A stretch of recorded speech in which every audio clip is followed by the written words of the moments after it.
Welcome back, everybody. Fatal Frame 2 Crimson Butterfly Remake is basically out by the time you're watching this, most likely, and the reviews are out. It's time for the review roundup. Let's start off with some of our higher rated reviews. Game 8 gives it a 92 out of 100, so I'm guessing a 9.2. Fatal Frame 2 Crimson Butterfly Remake is, if I dare say, the definitive edition of the series' second entry. Stunning visuals, haunting audio, engaging gameplay mechanics, storyline. It took everything from the original and immensely improved upon it to deliver both a chilling and heart-wrenching experience. Whether you're completely new to the series or a long-time fan, the Crimson Butterfly Remake is not one to miss, so super high praise there from Game 8.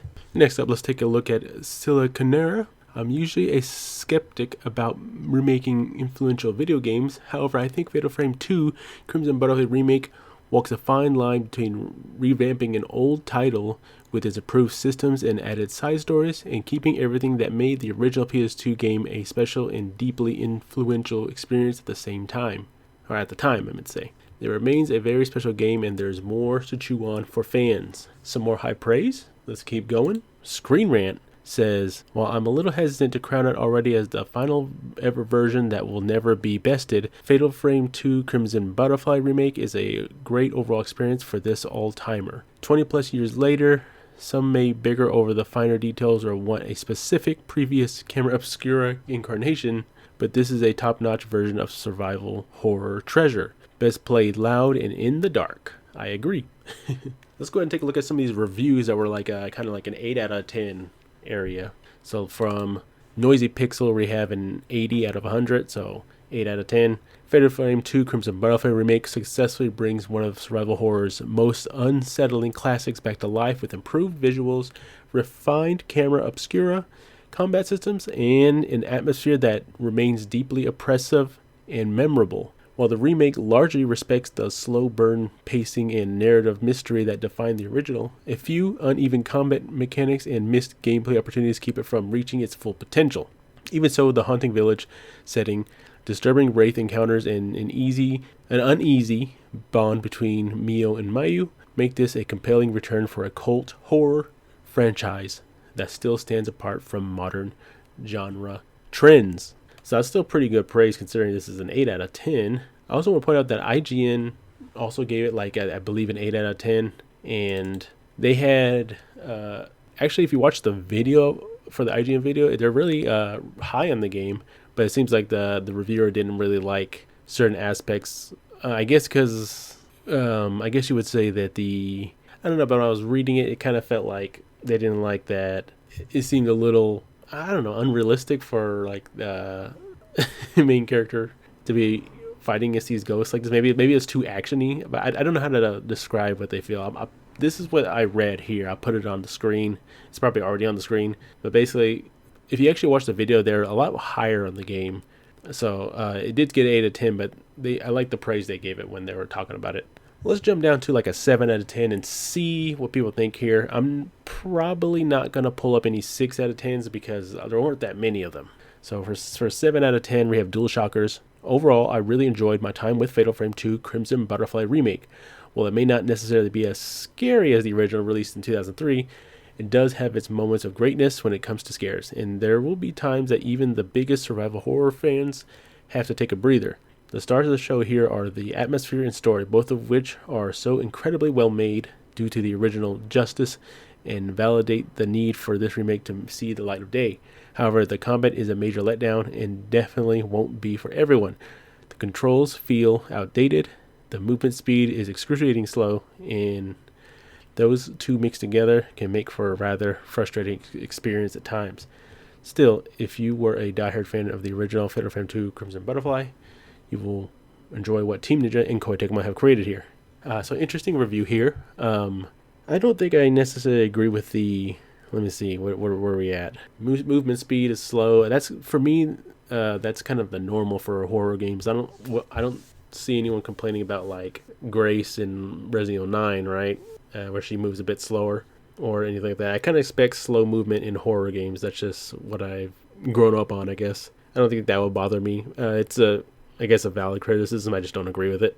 I also didn't feel anything wrong with the actual controls One thing I will say is when I was looking up a lot of reviews, the biggest complaint was, or the most mixed complaint, that's what I should say, is the combat. Some people were really high in the combat. Some people think there's too much to it. I'm pretty sure I'm going to end up loving it because I enjoyed what I played, and I would only want them to continue to expand upon that. But it seems like it's not going to be for everybody. I don't necessarily think that the movement speed is a problem. I don't think that she should be moving around like an action hero or anything like that. Can you imagine? I don't know if it's, sorry, I forget if it's Mio or Mayu. I don't forget which one's the main character. I think Mio is the main character. You imagine her running around fighting these ghosts like Leon S. Kennedy when he's fighting these zombies. No, I don't think that's going to happen. I'm sure that's not what they necessarily meant about movement speed, but movement slow speed is what I expect from a horror game. Gaming Bolt also giving it a 7 out of 10. Fatal Frame 2 Crimson Butterfly Remake does a lot of things right in its effort to modernize a classic for a new generation of gamers. Its story is a highlight, while the revamped visuals and sound design really helps sell the experience. It's a pity then that the revamped combat system feels so wildly imbalanced in that it makes a crucial chunk of the game feel tedious rather than engaging. We'd recommend waiting for a few patches before taking this one on. Like I said, people are mixed on the combat. I'm sure I'm gonna love it. I would just say play the demo and then go to the Fatal Frame 2 website, and it gives you a little more insight on what you can expect from things coming later on when involving enemies and stuff. So I decided to go ahead and bring up a 6 out of 10 for you. It was from Game Informer. They said Fatal Frame 2 Crimson Butterfly Remake is frightening with its near constant jump scares, oppressive atmosphere, difficult enemies, and arguably too much darkness. Those sound like all pluses to me. Also, the game does have three difficulty choices, and you can pick a casual experience if you want. So it says, and arguably too much darkness, but more so than fear, the emotion I frequently grappled with was frustration. This is a pretty low score. There really weren't that many scores this low. I didn't read the full review, but I'm sure he explains like probably something in there. I mean, this first couple things sound great to me though. I decided to pull up a Nintendo Switch 2 version of the game. This person from Digitally Downloaded gave it a perfect score, 10 out of 10, 100 out of 100. I played and loved Project Zero 2 many times over. For those of you who don't know, Project Zero is the name of Fatal Frame in Japan. With both the PS2 and Nintendo Wii versions, there was originally a remake made for the I don't know if it was on PS2. No, it was a Wii version. The Wii version was where they had done the first remake for this game. It would have been nice for Koei Tecmo to get the frame rate under control for the sake of cinematic quality, beating at the heart of Fatal Frame 2 Crimson Butterfly Remake. And in every other area, this remake deepens the gameplay mechanics while maintaining the incredible art direction, torturously beautiful story that makes it the superior version of the finest horror game of all. Huge praise. They gave it 100 despite having lower frame rate. I guess they really like the game. I'm super excited to play. And you know what? I'll go ahead and pull another one. Here's one from Nintendo Life. 7 out of 10. Fatal Frame 2 Crimson Butterfly Remake is a solid but uneven remake that nonetheless stands as a strong reminder of cool ideas that this franchise brings to the table. To its credit, Fatal Frame 2 very competently executes on the survival horror blueprint. Locals are sufficiently spooky, materials are scarce without feeling too limited, and when you're creeping around environments, scouring for health pickups and stash notes, there's a grand sense of building dread. Unfortunately, this is sometimes rapidly deflated through things like drawn-out enemy encounters and some performance snafus. So here goes, enemy encounters, right? This is what I'm talking about. It's very mixed. I've seen people highly praise the game for its combat, and while others bring it down because of it. I believe in that IGN video they were praising the game for its combat, but don't hold me to that because I can't remember. I was looking at a lot of reviews. If you're at all a fan of the franchise or survival horror in general, I'd give this one a recommendation because it ultimately hits much more than it misses. But for genre newcomers, I'd recommend playing any of Capcom's Resident Evils from the past several years, or even something a little more low-key like Signals or Crow Country. Before taking the plunge on this one, Fatal Frame 2 isn't quite the home run some may have hoped for, but it's an overall enjoyable and worthwhile experience that I suggest picking up at some point. Well, I guess I'll see if it's exactly what I was expecting, because I kind of feel like it will be. I'm not expecting like this super masterpiece, but we'll see when I get there. Anyway, I'm definitely seeing more praise than I am seeing negatives. Remember, this is not even a fully priced game. It's I think it's like $49.98, $49.99.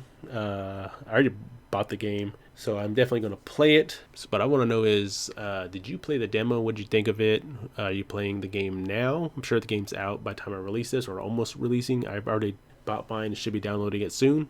I'm very excited for this. I would really like to know what y'all think about the game. If you've already put a couple hours into it by the time this video comes out and you see it, let me know how the game is going for you so far. I bought the regular edition. I wasn't really interested in the digital deluxe edition because I don't know, I didn't really care about anything else in there. I mean, obviously I like the outfits, but I'm sure there's going to be unlockable outfits. And I got the pre-order. No, I got the early purchase bonus because I think the pre-orders ran out by the time I bought the game. But either way, I'm excited to play. Let me know what you think about the game.